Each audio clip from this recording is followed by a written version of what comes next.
So ito nga pala yung nabili kong 3D printer sa Shopee worth 2,700 pesos or 47 US dollars. Si Thread K6 Plus. So ito version may touchscreen.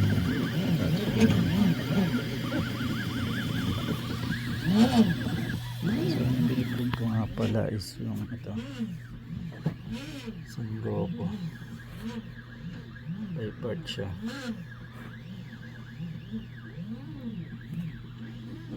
Ito na yung mga na-print ko.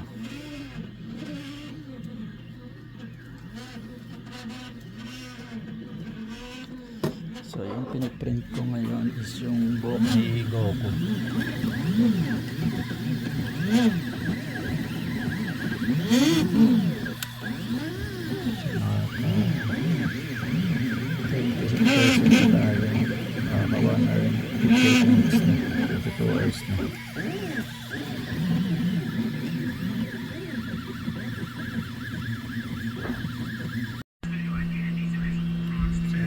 Tapos na yung print natin. Tagal din inabot ng 6 hours ay 5 hours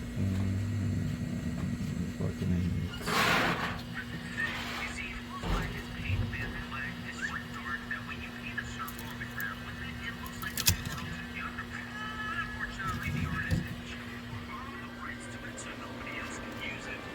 Okay.